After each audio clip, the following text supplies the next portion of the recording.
السلام علیکم د قدر وړ لیدونکو په خاص ډول د انلاین ایجوکیشن پښتو یوټیوب چینل مینوالو ستړي مشئ خدای دې وکړي چې ټول ښه جوړ صحتمن اوسئ. قدرمن لیدونکو په خاص ډول د انګلیسي ژبې زده کړې مینوالو نننۍ ویډیو چې دا په الفابیټ لیټر باندې دا یعنې په ای بي سی کوم حروف چې دي د انګلیسي د فایل نو په نننۍ ویډیو کې به موږ تاسو ته الفابیټ لیټرز در پیژنو، هم په غټو حروفو هم په وړو حروفو. نو ویډیو بیخي زیاته مهمه ده. هر هغه ملګري، هر هغه دوستان چې څوک په انګلیسي ژبه باندې بیخي نه پوهیږي، له صفر څخه دوی پیل کوي، نو همدا کوم لیټرز چې دي دا بیخي زیات مهم دي. نو تاسو متوجه اوسئ، لومړی موږ تاسو ته دا کاپیټل لیټر درښایو، مثال په غټو حروفو همدا کوم حروف چې دي د انګلیسي توري چې دي همدا در پیژنو، بیا یې په کوچنیو حروفو هم در پیژنو. نو تاسو متوجه اوسئ. کاپیټل ډول مثال په غټو حروفو نو په همدې ډول دي د انګلیسي کوم توري چې دي.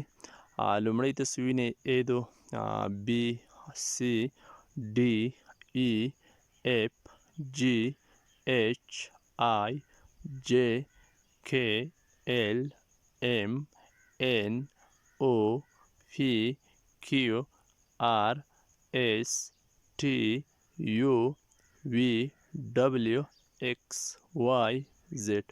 همدا و په غټو حروفو د انګلیسي هغه توري، هغه حروف چې تاسو ته مو در وپېژندل، ټوټل 26 توري کیږي.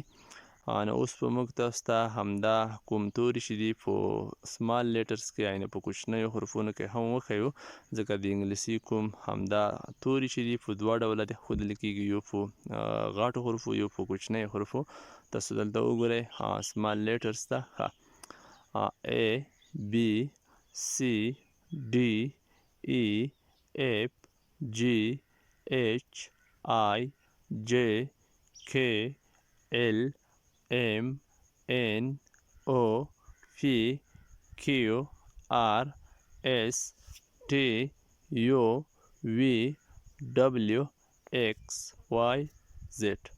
نو همدغه و په کوچنۍ حروفو کې مثال همدا د انګلیسي کوم توري چې وو یعنې سمال لیټرز چې دا هم ټوټل یو شان کیږي 26، فقط دا په غټو حروفو همدا په کوچنیو حروفو چې موږ تاسو ته در وپېژندل. نو همدا کوم د انګلیسي توري چې دا بیخي د انګلیسي ژبې د زده کولو لپاره په فایل کې بیخي زیات مهم دي، ځکه که څوک په ای بي سی په همدې حروفونو نه پوهیږي نو دوی بیا په انګلیسي ژبه زده کول به د دوی لپاره ډیر سخت وي.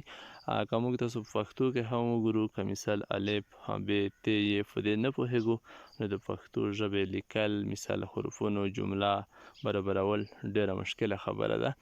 نو همدا ډول په انګلیسي کې هم دا مثال د انګلیسي ژبې د زده کړې لپاره دا مهم دي، شرط دی، باید په دې نه تاسو پوه اوسئ. نو انشاءالله په آینده کې به نوره هم سټیپ بای سټیپ مرحله په مرحله مخکې درومو.